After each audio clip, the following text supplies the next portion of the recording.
네, 오늘은 아브라함 그 믿음의 여정 17번째 시간입니다. 창세기 우리 다 같이 창세기 21장 우리 지난주에 창세기 21장 1절에서 8절까지 나눴는데요. 오늘은 창세기 21장 이제 9절부터 나누도록 하겠습니다. 창세기 21장 9절부터 나누도록 하겠습니다. 원래 저희가 첫째 주, 셋째 주일 이렇게 실시간 예배를 하고 둘째 주, 넷째 주일은 온라인 예배를 가정에서 이제 하는데요. 오늘은 온라인 예배를 하고 다음 주일, 넷째 주일로 실시간 예배를 연기를 했습니다. 그래서 다음 주일에 특별한 공지가 없으면 실시간 예배를 드리도록 하겠습니다. 아무쪼록 우리 성도분들 뭐 제가 이제 전화 통화하고 또 어떻게 지내시는지 이렇게 가끔 여쭙기도 하고 하는데 그래도 어려운 상황이지만 어려운 시간들이지만 그래도 정말 최선을 다해서 계신 곳에서 이렇게 하루하루 걸어가고 계시는 것 같습니다. 뭐 저도 이제 마음으로 그냥 기도하고 그러고 있을 뿐이지만 이 시간들을 이렇게 벌써 이 시간들이 2020년 거의 2월 뭐 3월 이렇게 시작돼서 1년이 이제 훌쩍 넘고 이제 1년 6개월을 향해서 가고 있잖아요. 근데 참 그때만 해도 이 시간들을 이게 길어지면 어떻게 하지? 버틸 수 있을까? 이런 생각 참 많이 했잖아요. 근데 어느덧 1년을 넘기고 그 이상의 시간을 저희가 보내고 있는데 그럼에도 불구하고 또 이렇게 또 잘 또 걸어가고 계시는, 물론 힘들지만 그 속에서 이렇게 인내하면서 걸어가고 계시는 모습들 보면서 다시 한번 또 격려를 드리고 싶고요, 응원해 드리고 싶고요. 무엇보다 뭐 사람의 말보다 하나님께서 여러분들의 삶의 곳곳에서 또 도우시고 인도하시고 또 함께 해주시기를 간절히 바랄 뿐입니다. 우리 성도분들도 서로를 기억하시면서 기도해 주시고요. 특별히 병약하시고 병상에 계신 분들 생각하시면서 또 하나님의 그 은혜와 또 사랑이 더할 수 있도록 기도해 주셨으면 좋겠습니다. 또 사업하시는 분들 또 많이 어려움 당하지 않도록 또 주님께서 함께 해달라고도 기도해 주셨으면 좋겠습니다. 아무쪼록 언제 이 시간들이 마무리가 될지는 모르지만 그래도 주님 안에서 또 하루하루 하나님이 주시는 위로와 평강으로 또 걸어가시기를 다시 한번 축복합니다. 자, 오늘은 아브라함 그 믿음의 여정 17번째 시간입니다. 우리 창세기 21장 말씀을 이제 8절 이후, 그러니까 9절 말씀을 함께 보려고 하는데, 우리는 지난 시간에 아브라함의 웃음에 대한 말씀을 나눴죠. 아브라함도 웃고 사라도 웃었습니다. 결국 25년이라는 시간을 기다렸는데 하나님께서 자녀를 허락해 주셨어요. 그래서 그 이삭이라는 이름처럼 정말 웃을 수가 있었던 거죠.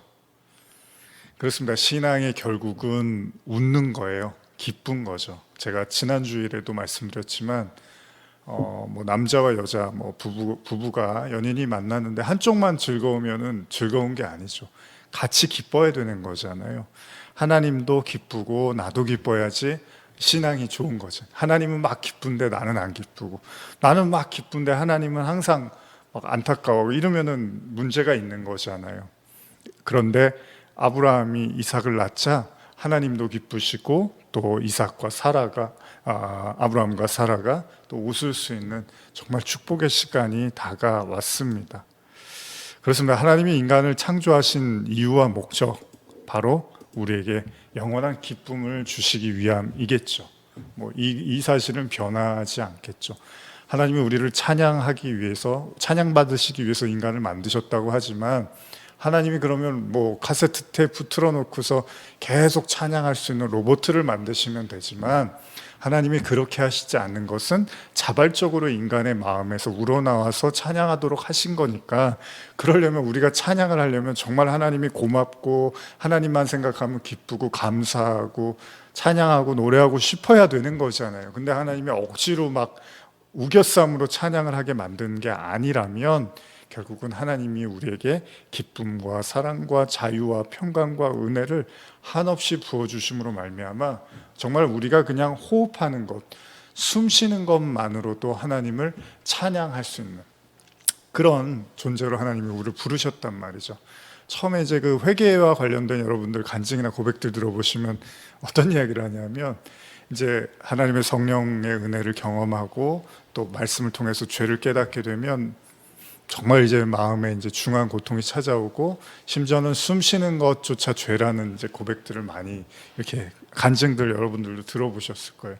그렇습니다. 실제로 정말 깊은 회개를 하다 보면 그냥 내가 숨 쉬는 것조차도 죄라고 생각이 될 때가 있는데, 그 죄를 통해서 하나님의 은혜와 그 십자가의 은혜와 보혈과 부활의 능력을 경험하게 되면 이제 다윗의 시편의 고백처럼 호흡이 있는 자마다 여호와를 찬양하라고 하는 것처럼 그냥 숨 쉬는 것 자체가 찬양이 된다라는 의미도 담겨 있는 거잖아요. 그렇습니다. 진짜 우리 안에 그 그리스도와의 연합, 우리의 그 옛사람이 죽고 성령으로 말미암아 새롭게 거듭난 하나님의 새로운 피조물로서의 삶을 살면 그냥 그 뭐 노래를 하지 않아도, 어떤 일부러 생각하지 않아도 그냥 그 숨 쉬는 것만으로도 그 찬송이 될 수 있는, 그 호흡 자체가 찬양이 될 수 있다는 겁니다. 아브라함은 이 기쁨을 만끽하게 됩니다. 결국 하나님의 은혜를 충만하게 받게 된 거죠. 얼마나 기뻤을까요? 뭐 저는 이렇게 산에 자주 오르지는 않지만 요즘 뭐 이렇게 동네 유원지가 있어서 가끔 가보면 산에 오르시는 분들 참 많습니다. 산에 오르시는 분들은 딱 하나 이유일 것 같아요. 그 산이 올라가는 건 힘들고 숨차고 뭐 때로는 포기하고 싶고 내려오고 싶지만, 그 정상에 섰을 때 그 정말 경치, 아름다운 경치와 맑은 공기와 그리고 뭔가 그 세상을 다 얻은 것 같은 그런 어떤 마음의 뿌듯함이랄까요? 이런 것들을 이제 자꾸 보게 되다 보면 아무리 힘들어도 그 꼭 정상까지 올라야겠다는 생각을 하게 되겠죠. 그리고 그 순간, 그 정상에 올랐을 때 그 아름다운 광경을 보았을 때 정말 모든 걸 다 얻은 것 같은 마음이 들 것입니다. 어떻게 보면 신앙도 그럴 거예요.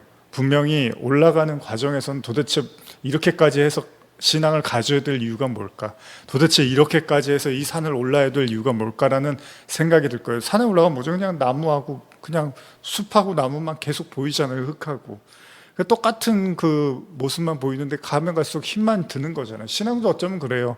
아브라함이 이삭을 낳지만 25년 동안 그냥 계속 말씀만 들어왔지 실체적으로 하나님이 이삭을 직접 주신 게 아니기 때문에 똑같은 삶이 그냥 계속 반복만 됐을 거예요. 그러나 어느 순간에 하나님의 그 약속의 자녀가 태어나고 그 열매가 맺어질 때, 그 정상에서 그 세상을 볼 수 있을 때, 이때 그 기쁨을 이루 말할 수가 없겠죠.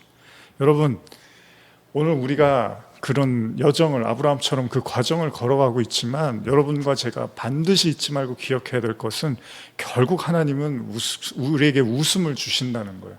그냥 뭐 TV 보고서 영화 보고 드라마 보고 웃는 그런 웃음 말고요, 이 세상의 언어로는 표현할 수 없는, 바울이 말하는 3층 천에 올라가서 사람이 가히 이르지 못하는 그 말들을 하나님이 우리에게 주셔서 이 세상의 그 관념과 개념과 생각을 넘어서는 어떤 하나님만 줄 수 있는 그 기쁨과 그 평안으로 우리를 웃게 하실 거는 거, 이걸 우리가 바라보고 가는 거고, 이것만이 영원한 겁니다. 여러분 뭐 개그 프로 보고 뭐 재밌는 영화 봤다고 그게 얼마나 오래 갑니까? 보고 끝나면 그걸로 끝나는 거예요.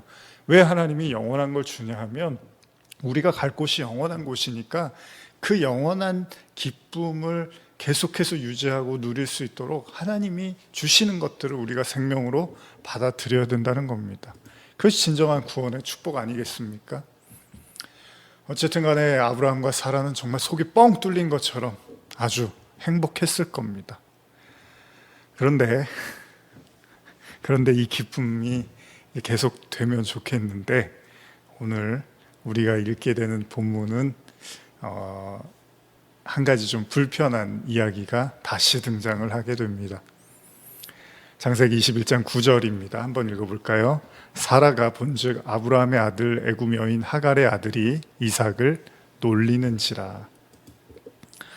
사실 우리가 기대하는 게, 지금 제가 막 기쁨에 대한 얘기를 했는데, 이제 아브라함과 사라가 이삭 낳고 잘 살아서 행복했다, 행복하게 잘 살았다, 이렇게 끝났으면 좋겠고, 다른 사람이 이제 이삭 이야기가 등장하면 좋은데, 이 시간이 얼마 그렇게 흘리지 않은 그 상황에서 하나님께서 축복의 자녀 이삭을 주시고, 이제 모든 고생은 다 끝났고 행복만 남았다고 생각하는 그런 시점에서 갑자기 성경은 애굽 여인 하갈의 아들 이스마엘이 이삭을 놀리고 핍박하는 거죠. 박해하는 모습을 보게 됩니다. 그렇습니다. 지금 본문은 아브라함과 사라에게 사실은 아직 모든 게 다 끝난 게 아니라는 것을 암시하고 있는 거죠. 그리고 여러분도 이미 아시지만 이 사건 말고도 더 큰 하나님의 말씀이 기다리고 있잖아요. 뭔지 아시죠? 그 이삭을 또 바치라고 하신단 말이에요. 이건 이제 저희가 앞으로 나눌 말씀이지만, 그러니까 오늘도 사실은 만만치 않은 말씀인데 또 앞으로도 만만치 않은 말씀이 기다리고 있습니다. 그렇습니다. 신앙의 여정이 아직 다 끝나지 않았다는 겁니다. 아브라함이 그 길에서 더 가야 할 길이 남아 있다는 거죠. 오래전에 제가 들었던 이야기, 가끔 제가 설교할 때 예전에 사용했던 말인데, 마라톤 하는 분들이 가장 포기하고 싶은 지점이 다름이 아니라 처음이나 중간 지점 이럴 때가 아니라 결승선 바로 눈앞에 두고 얼마 안 남겨두고라는 그런 이야기를 들었던 적이 있는 것 같아요. 그러니까 결승선이 눈앞에 보여도 이미 모든 힘을 다 써버렸기 때문에 그냥 그대로 주저앉고 싶은 마음이 간절하다는 겁니다. 아니, 주저앉을 수밖에 없겠죠. 힘이 하나도, 다리가 얼마나 후들후들하겠습니까? 그래도 마지막 꼬린 지점을 향해서 달려가야 되는 게 또 마라톤이잖아요. 마지막 젖먹은 힘까지 다 쏟아내서 달려야 하는 거잖아요. 100m 달리기는 그렇지 않잖아요. 뭐 10초, 15초 안에 모든 게 다 이루어지니까 대부분. 그냥 그 시간만 참고 달리면 되는데, 그러니까 결승선에서 포기하고 이런 일은 없잖아요. 근데 마라톤은 아니잖아요. 이거는 오랜 시간을 뛰다가 이제 다 힘을 소진하고 정말 이제 얼마 안 남았는데 그 지점에서 그냥 주저앉고 싶은 마음이 들 수 있을 겁니다. 어쩌면 아브라함과 사라에게 이삭의 탄생은 그들의 신앙이 결승점에 다다랐다는 생각을 하게 했는지도 모릅니다. 이미 기나긴 시간을 기다렸고, 그래서 이제 이삭 낳았으니까 모든 게 끝날 거라고 생각을 했을 거예요. 가끔 제가 뉴스 읽다 보면, 기사 읽다 보면 이런, 여러분도 보시잖아요. 이런 기사를 보는데 어렵게 살던 가족들이 뭐 복권 당첨이 됐다, 뭐 부부라든지요. 그래서 돈이 이제 많이 생겨서 만사 이제 걱정 없이 살 것 같은데 오히려 그 거대한 돈이 화근이 돼서 그나마 가지고 있던 모든 행복마저 사라지는 그런 이야기들을 종종 듣게 됩니다. 그러니까 이것만 있으면 이 모든 문제가 해결이 될 거라고 생각했는데 오히려 그게 더 큰 문제를 불러오더라는 거예요. 그렇습니다. 우리 인생은 그렇게 간단하고 단순하지 않다는 겁니다. 신앙 역시도 그럴 거예요. 하나님은 절대 시간을 허투루 쓰는 분이 아닙니다. 그분은 당신의 백성을 향한 온전한 계획을 가지고 있고요. 그 뜻이 이루어질 때까지 묵묵히 밀고 나가는 분이라는 거죠. 오늘 본문은 우리의 기대감과는 좀 다른, 무언가 어려움에 다시 직면해야 되는 아브라함의 이야기죠. 그래서 보는 우리는 아브라함에게도 굉장히 부담이 될 수 있는 이야기인데, 그럼에도 불구하고 하나님이 멈추지 않는 건 아직 아브라함이 완성되어지지 않았다는 겁니다. 그의 믿음이 아직 완성되지 않은 시점이었기 때문에 하나님은 아직 아브라함에게 하실 말씀이 남아 있었다는 겁니다. 그리고 그것은 무엇이었습니까? 아브라함이 가장 사랑하는 아들들에 관한 이야기였던 거죠. 오늘은 이스마엘에 관한 거죠. 그리고 앞으로는 또 이삭에 관한 이야기를 하시죠. 그러니까 사라가 어느 날 이스마엘이 이삭을 괴롭히는 모습을 보게 되고, 여기에서 이제 모든 문제가 시작이 됩니다. 창세기 21장 10절에서 13절인데요. 그가 아브라함에게 이르되 이 여종과 그 아들을 내쫓으라. 이 종의 아들은 내 아들 이삭과 함께 기업을 얻지 못하리라 하므로 아브라함이 그의 아들로 말미암아 그 일이 매우 근심되었더니 하나님이 아브라함에게 이르시되 내 아이나 내 여종으로 말미암아 근심하지 말고 사라가 내게 이른 말을 다 들으라. 이삭에게서 나는 자라야 내 씨라 부를 것임이니라. 그러나 여종의 아들도 내 씨니 내가 그로 한 민족을 이루게 하리라 하신지라. 아브라함의 마음에 또다시 근심이 찾아옵니다. 그런데 이 근심은 이전에 자녀를 기다릴 때의 그런 근심과는 차원이 다릅니다. 어쩌면 아브라함 스스로 감당하기에 너무나 큰 근심이죠. 뭐예요? 약속의 아들 이삭은 함께 살 수 있지만 여종과 낳은 이스마엘은 내쫓으라는 겁니다. 아마도 여러분들도 생각만 해도 이게 한숨이 나오는 그런 이야기겠죠. 이것은 자녀를 왜 주시지 않느냐라고 하나님하고 씨름하던 그런 차원의 고민이 아닙니다. 이미 낳은, 그리고 함께 오랜 시간을 같이 아들로 살았던 그 이스마엘을 내쫓으라는 건데, 이게 아브라함한테 얼마나 힘든 일이에요. 그러니까 신앙은 참 얕잡아 볼 수가 없어요. 이제 좀 됐겠지, 이제 믿음이 좀 이제 완성이 됐겠지라고 싶으면 하나님은 또 더 큰 숙제를 주셔요. 이게 사실은 신앙의 현실입니다. 여러분과 제가 겪게 되고 겪고 있고 겪어야 할 신앙의 현실입니다. 이게 아브라함도 얼마나 당황스러웠겠어요. 이제 이삭 낳았으니까 끝난 거 아니야? 이렇게 생각했는데 갑자기 느닷없이 이스마엘을 보내라는 겁니다. 참 무서운 건 사라가 자기 아내가 그런 말 한 거는 이해하겠어요. 여보, 이스마엘 내쫓으세요. 이삭 괴롭히잖아요. 이건 이해할 수 있는데 하나님이 사라 편을 들더라는 거예요. 자, 우리는 이 장면에 대해서 어떻게 이해를 해야 될죠? 우리는 이걸 위해서 이제 성경의 도움을 좀 받을 필요가 있는데, 갈라디아서 4장 28절에서 31절을 보시면 같이 읽어볼까요? 형제들아, 너희는 이삭과 같이 약속의 자녀라. 그러나 그때 육체를 따라 난 자가 성령을 따라 난 자를 박해한 것 같이 이제도 그러하도다. 그러나 성경이 무엇을 말하느냐? 여종과 그 아들을 내쫓으라. 여종의 아들이 자유 있는 여자의 아들과 더불어 유업을 얻지 못하리라 하였느니라. 그런즉 형제들아, 우리는 여종의 자녀가 아니요 자유 있는 여자의 자녀니라. 많이 들으셨죠? 성경은 뭐라 그래요? 이삭이 약속의 자녀고 이스마엘은 육체를 따라 난 자라고 이렇게 말을 합니다. 그렇기 때문에 두 사람이 공존해서는 안 된다는 거예요. 성경의 증언은 이삭은 유지하고 이스마엘은 내어쫓으라는 겁니다. 그런데 이것이 실제로 우리에게 뭘 얘기하고 싶은 걸까?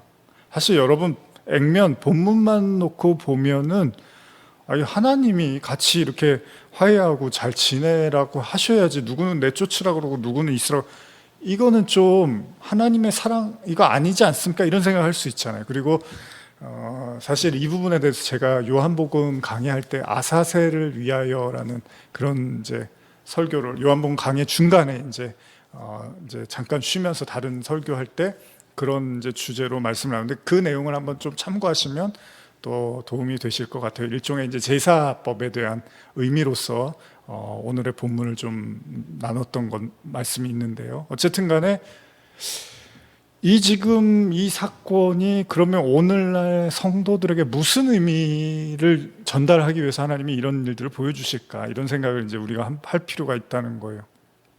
창세기 16장에 보면 어땠죠? 아브라함과 사라가 하나님의 언약을 받았지만 10년을 기다렸어요. 근데 아무런 소득이 얻어지지 못하니까 자녀 문제죠. 그거는. 그러니까 너무 이제 자녀가 갖고 싶어서 어떻게 하죠? 사라가 이제 여종을 통해서 한번 아이를 낳아봐라. 당시에 이제 아마 사람들이 일반적으로 행동하던 행동 양식이었던 것 같아요. 그러니까 아브라함이 듣고서 또 받아들여요. 그랬는데 정말로 여종 하갈이 임신을 해요. 너무 간절했기 때문에 하나님의 언약과는 무관하다 할지라도 아브라함에게는 아쉬울 게 없는 든든한 자녀라고 생각을 했겠죠. 임신을 했으니까. 그리고 어떤 일이 벌어지죠? 여종 하갈이 이제 임신을 하고 이제 그러니까 사라가 자기를 무시하는 것 같다고 그러면서 이제 갈등이 생기니까 하갈이 임신한 채 이제 도망치죠. 집을 나옵니다. 근데 그때 광야에서 하나님이 하갈을 만나 주시고 어떻게 하죠? 집으로 가라 그래요. 창세기 16장 8절에서 10절인데요. 이르되 사라의 여종 하갈아, 내가 어디서 왔으며 어디로 가느냐? 그가 이르되 나는 내 여주인 사레를 피하여 도망하나이다. 여호와의 사자가 그에게 이르되 내 여주인에게로 돌아가서 그 수하에 복종하라. 여호와의 사자가 또 그에게 이르되 내가 내 씨를 크게 번성하여 그 수가 많아 셀 수 없게 하리라. 여러분, 하나님께서 하갈에게 다시 집으로 돌아가라고 하십니다. 근데 오늘 왜 하나님이 느닷없이 집에 가라고 할 때는 언제고 하갈과 이스마엘을 내쫓으라고 하시냐는 거예요. 섭섭하겠죠. 하갈 입장에서도. 들어가서 같이 살라고 하실 때는 언제고 이제 다 큰 아들하고 나가려고 하시니까. 자, 우리는 이 장면을 어떻게 이해해야 되냐는 거예요. 하나님이 사랑이시라면 같이 잘 살아라, 따뜻하게 서로, 이렇게 권면을 하셔야 되는 분이 사라의 말을 듣고 나가라고 하시니까 아브라함으로서는 납득이 가지 않았을 겁니다. 근데 우리는 여기서 한 가지 생각을 하게 됩니다. 그건 아브라함이, 여러분, 이 이스마엘이라는 아들은 아브라함이 믿음으로 하지 않은, 그러니까 불신앙의 결과물이잖아요. 분명히 언약으로 하나님 계속 말씀하셨어요. 사라를 통해서 아이를 낳게 할 거라고 계속 말씀하셨는데 아브라함이 여종을 통해서 아이를 낳은 거잖아요. 근데 그게 이제 다 지나간 일이라고 이제 아브라함은 생각하고 기억도 안 하고 툭하면 이스마엘 축복해달라고 했단 말이에요. 하나님이 언약 얘기하면 아이 됐어요. 언약은 됐고 지금 이스마엘 아들이 있는데요. 이 아들 축복해주세요. 이런 얘기만 했는데 하나님이 그 불신앙의 문제에 대해서 다시 거론을 하시더라는 거예요. 믿음으로 하지 않았던 일에 대해서 말씀을 하시더라는 거예요. 예를 들면 우리가 잘 아는 구절인데요. 로마서 14장 23절 보시면 의심만 하고 먹는 자는 정죄되었나니 이는 믿음을 따라 하지 아니하였기 때문이라. 믿음을 따라 하지 아니한 것은 다 죄가 되니라. 여러분 아시는 구절이죠? 이게 이제 로마서에서 바울이 음식에 관한 이야기하면서 꺼낸 이야기인데, 근데 어쨌든 간에 바울이 믿음으로 하지 않은, 의심하고 먹는 건 정죄가 되고 그리고 믿음을 따라 하지 아니한 건 다 죄다, 이런 표현을 써요. 무서운 얘기죠. 그렇다면 아브라함이 이스마엘을 낳은 건 사실 맞습니다. 믿음이 없어서 한 행동은 맞아요. 근데 그렇게 생각하면 얘기가 너무 복잡해져요. 사람이요, 살다 보면서 다 믿음으로 사는 건 아니란 말이에요. 여러분들도 마찬가지 아니십니까? 다 모든 걸 믿음으로 하십니까? 아브라함이 그러면 사라를 만났을 때, 그때는 물론 하나님 몰랐지만 사라 만난 거 믿음으로 한 거 아니잖아요. 이런 것까지 다 따지기 시작하면 죄가 아닌 게 없고 불신앙의 요소들이 우리 인생에 너무 많을 겁니다. 그럼에도 하나님께서 지금 아브라함에게 불신앙을 통해서 얻은 자녀 이스마엘을 내쫓으라는 말씀은 분명 하나님과 맺은 중요한 언약이었던 제일 핵심이었던 거예요. 다른 거는 몰라도 하나님이 아브라함에게 지속적으로 계속 말씀하신 게 이 이삭에 대한 이야기고 반드시 너의 아내와 아이를 낳으라는 얘기였는데 이거를 깬 거예요, 아브라함이. 그렇죠? 다른 문제, 소소한 문제는 심지어 아브라함이 애굽에 가갖고 애굽 왕한테 막 아내를 넘겨주고 이러잖아요. 근데 그것도 하나님이 뭐라고 안 그러세요. 근데 지금 이 문제는 하나님이 짚고 넘어가시더라는 거예요. 왜요? 하나님과 언약을 맺었는데 제일 중요한 언약이었는데 거기에 인간적인 요소를 통해서 낳은 아들이기 때문에 그 이스마엘은 이삭을 괴롭힐 수밖에 없다는 거예요. 그게 이제 아까 신약의 증언이죠. 종의 자녀가 약속의 자녀를 이렇게 박해한다. 지금도 그렇다. 이런 얘기를 한단 말이에요. 예를 들면 다윗을 사울이 얼마나 괴롭힙니까? 사울은 하나님께 버림받은 사람이에요. 육체를 상징한다면 다윗은 하나님의 사람, 영에 붙들린 사람이에요. 그러니까 그냥 계속 괴롭히는 거예요. 그러니까 공존할 수가 없는 거죠. 근데 지금 이 아브라함과 이삭 이야기가 이제 그걸 우리에게 보여주는 거예요. 예를 들면 로마서 8장 6절에서 8절 보시면 같이 읽어볼까요? 육신의 생각은 사망이요 영의 생각은 생명과 평안이니라. 육신의 생각은 하나님과 원수가 되나니 이는 하나님의 법에 굴복하지 아니할 뿐 아니라 할 수도 없습니다. 육신에 있는 자들은 하나님을 기쁘시게 할 수 없느니라. 여기도 이런 얘기가 나옵니다. 바울은 육신적인 생각은 하나님과 원수가 된대요. 그런 관점에서 보면 어떤 의미에서 하나님은 지금 아브라함을 심판하고 계시는 건지도 몰라요. 그건 그가 하나님의 언약을 받고도 그걸 믿지 못하고 육신의 생각으로 행한 일에 대한 15년 전 일, 약 15년 전 일에 대한 다시 하나님이 문제를 거론하고 계시는 거라는 거죠. 그러면 차라리 그때 그 당시에 물으셨을 만도 한데 하나님은 왜 이제 와서 시간이 오랜 후에 흐른 후에 이 일을 묻는 것일까? 이런 생각도 해볼 수가 있죠. 근데 그 당시에요, 여러분, 아브라함이 얼마나 아들이 갖고 싶었으면 아무리 하나님의 언약을 얘기 다 하셨잖아요. 했는데도 결국은 사라와 그 이야기를 통해서 하갈과 동침해서 아이를 낳았다는 얘기는 뭐죠? 어떤 얘기를 해도 들리지 않는 그런 시간이었을 수도 있다는 겁니다. 설령 그 일이 잘못된 것이라고 말씀을 하신다 하더라도 아브라함은 그 일을 하고야 말았을 거라는 거예요. 뭐 아담과 하와가 하나님이 선악과 먹지 말라 그래 다 얘기해 줬잖아요. 근데 먹잖아요. 그런 것처럼 아브라함도 다 얘기를 해 줬는데 그 하나님의 말씀을 깨고 그 일을 행했다는 거죠. 다시 말하면 여러분, 이삭을 낳기 전까지 아브라함의 삶은 솔직히 말하면 하나님의 언약을 믿는 삶이 아니었을 것이라는 겁니다. 즉 육신의 생각, 이스마엘이 내 아들입니다. 그러니까 이스마엘을 신앙처럼 여기는, 즉 육신의 생각에 사로잡혀서 살고 있었다는 것을 암시하고 있다는 겁니다. 그래서 툭 하면 이스마엘 축복해달라고 하는 거예요. 당당하게 하나님이 사라를 통해서, 아나를 통해서 계속 얘기를 하셨는데도 하나님은 그의 믿음의 완성을 위해서 결국은 칼을 빼 드신 거죠.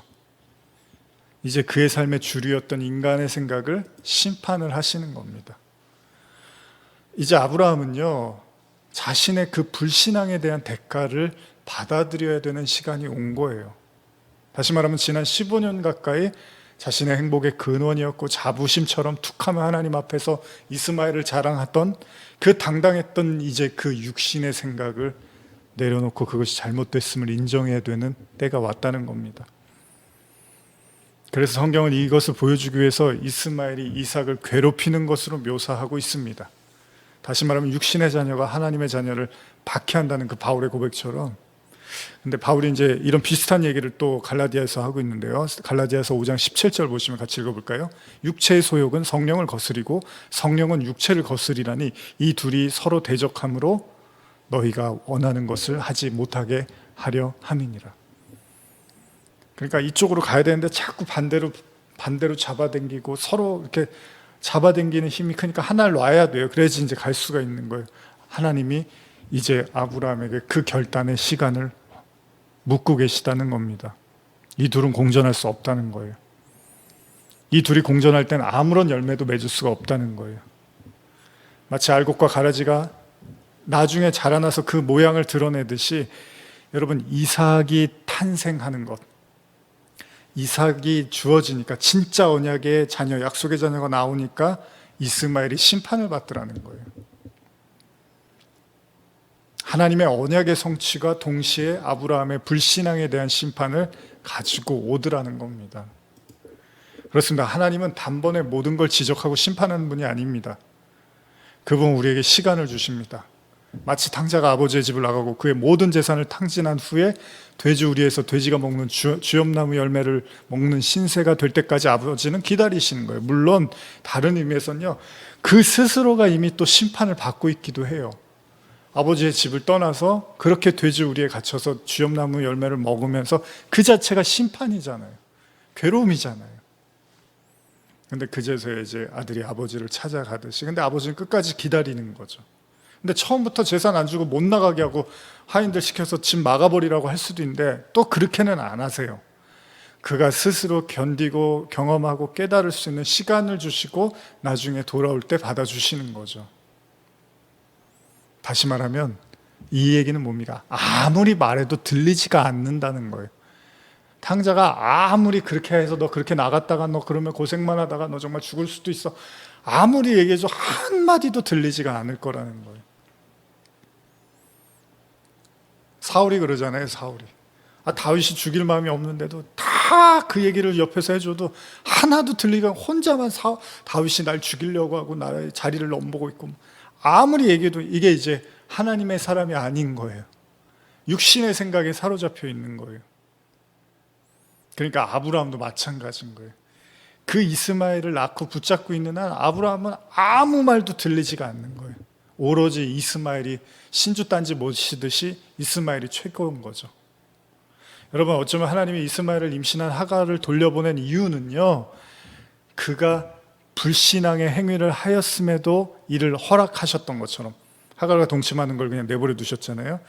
아브라함이 여전히 그 이스마엘을, 이제 돌아온 이스마엘, 하갈이 돌아와서 이스마엘 낳고 같이 살면서 아브라함의 오로지 삶의 이유와 목적과 자산과 최고는 이스마엘이라는 걸 하나님이 아셨기 때문에 그냥 그걸 내버려 두셨을 수도 있다는 겁니다. 그냥 그가 원하는 대로, 로마서 1장에 그가 그냥 죄에 대한 이야기를 할 때 그렇잖아요. 그들이 그냥 원하는 대로 내버려 뒀다, 하나님께서. 왜요? 그 깨달으라고. 그게 뭔지를, 그게 왜 잘못된지를 깨달으라고.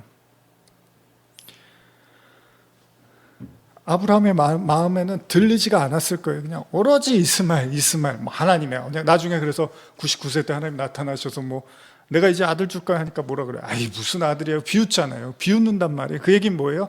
이스마엘이면 충분하고 이게 나한테는 언약의 자녀고 이게 나한테는 최고입니다라고 아브라함이 그렇게 생각. 근데 그게 하나님은 육신의 생각이라는 거예요. 그러니까 아브라함은 육신의 생각을 전혀 버리지를 못하고 있었다는 거죠.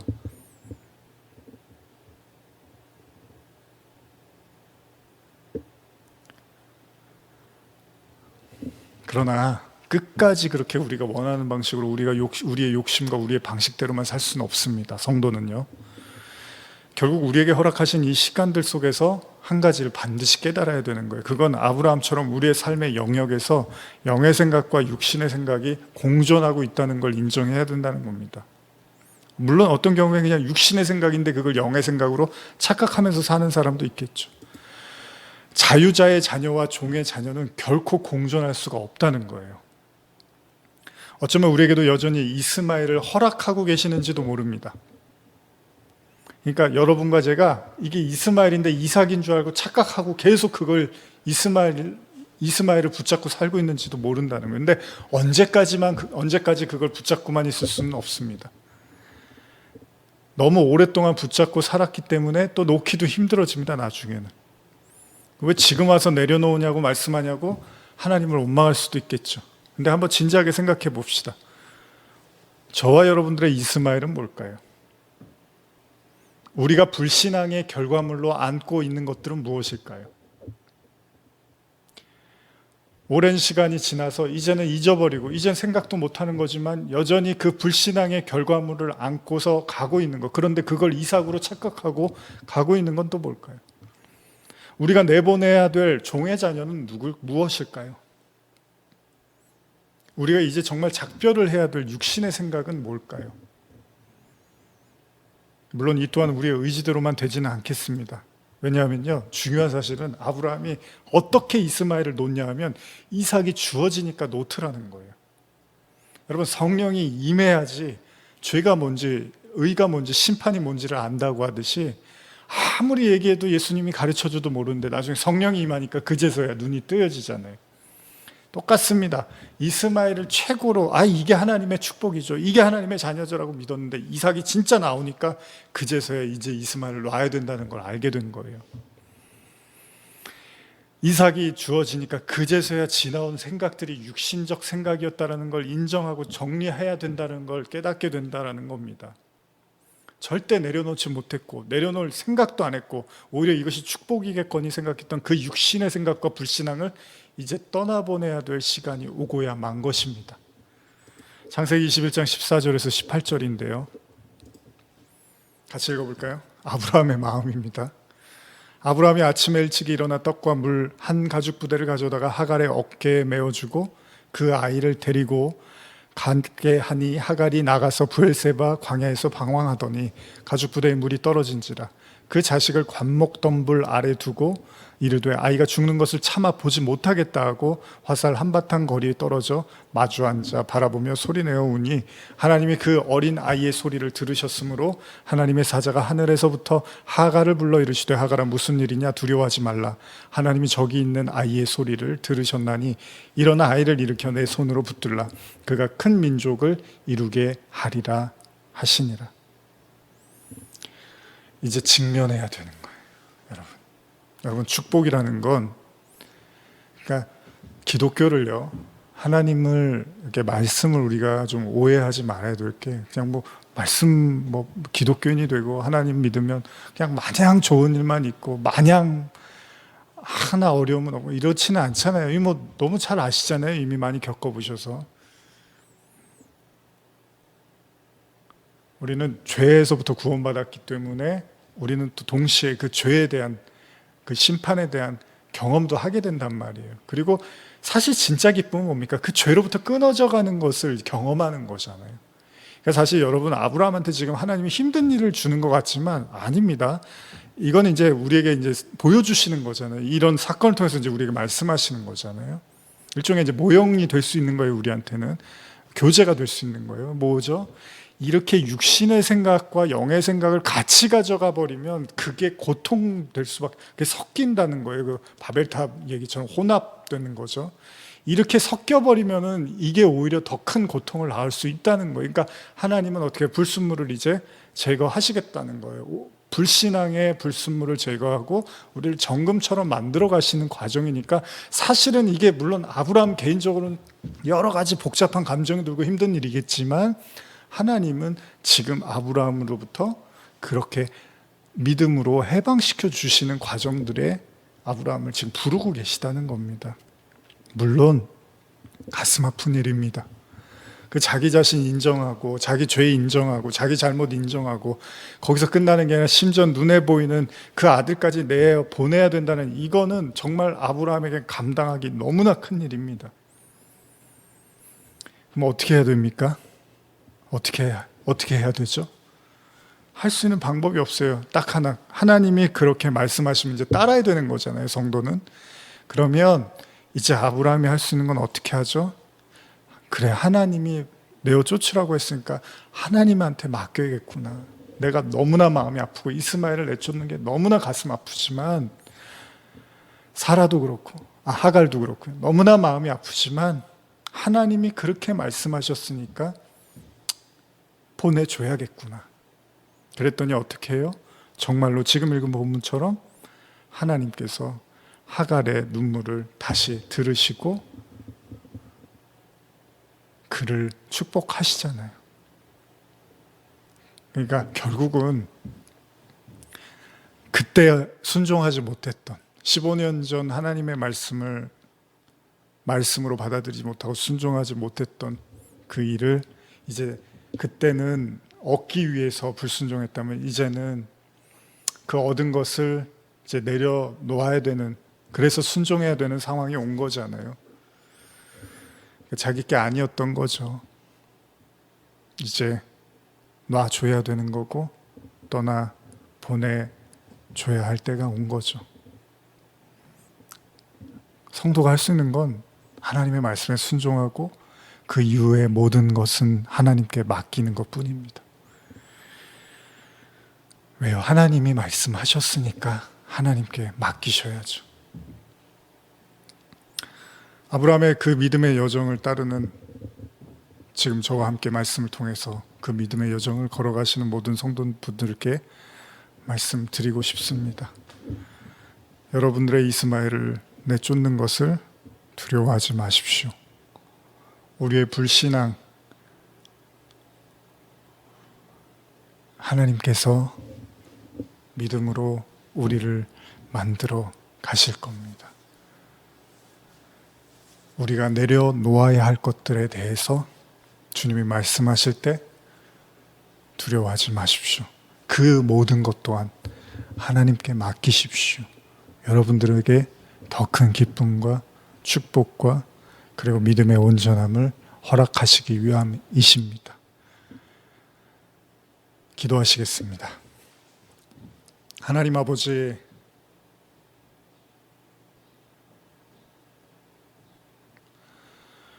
아브라함이 잊어버렸던 15년 전의 그 일, 하나님은 다시 그에게 물으십니다. 그리고 그 불신앙에 대해서 인정하고 내려놓으라고 말씀하십니다. 오늘 우리에게 하시는 말씀은 무엇입니까? 우리가 내려놓아야 할, 이제 내어보내야 될 것들은 무엇입니까? 우리에게 이삭을 허락하시고 그 이삭을 통해서 우리 안에 모든 불신앙과 불순물을 내어버릴 수 있는 은혜를 허락하여 주시옵소서. 감사드리며 예수님의 이름으로 기도드립니다. 아멘. 우리 함께 이제 찬양하시고 축도로 모든 예배를 마치겠습니다.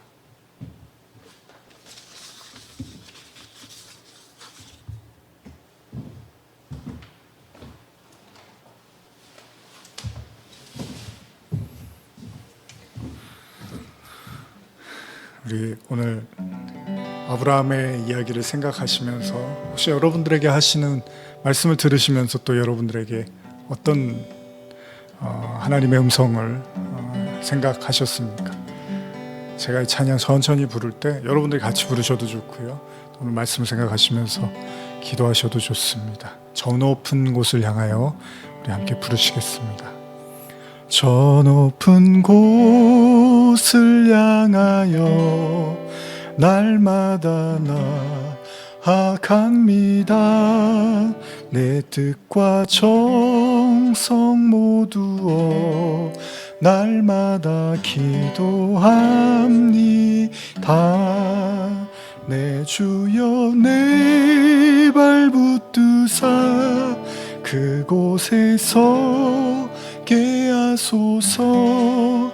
그곳은 빛과 사랑이 언제나 넘치옵니다. 괴로움과 죄가 있는 곳 나 비록 여기 살아도 빛나고 높은 저곳을 날마다 바라봅니다. 내 주여 내 발붙드사 그곳에서 깨하소서. 그곳은 빛과 사랑이 언제나 넘치옵니다. 의심의 안개 거치고 근심의 구름 없는 곳 기쁘고 참된 평화가 거기만 있사옵니다. 내 주여 내 발붙드사 그곳에서 깨하소서. 그곳은 빛과 사랑이 언제나 넘치옵니다.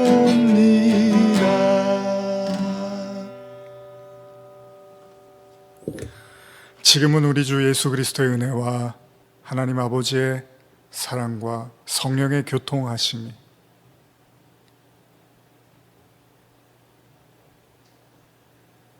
영의 생각과 육신의 생각이 공존할 수 없듯이 자유자의 자녀와 육신의 자녀가 공존할 수 없듯이 오로지 정금과 같이 순전한 믿음으로 우리를 온전케 하시고자 하는 그 하나님의 음성과 말씀에 순종하며 청종하며 나가기를 간절히 사모하며 예배드리는 모든 성도들 머리 위에 지금부터 영원히 함께 있을지어다. 아멘. 내 주여 내 발 붙드사 그곳에서 깨하소서. 그곳은 빛과 사랑이 언제나 넘치옵니다.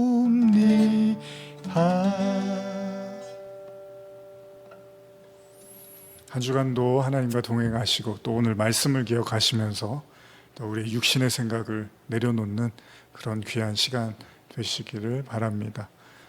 모든 곳에서 하나님의 돌보심, 지켜주심을 간절히 소원하고 기도하며 또 다음 주일에 뵙겠습니다.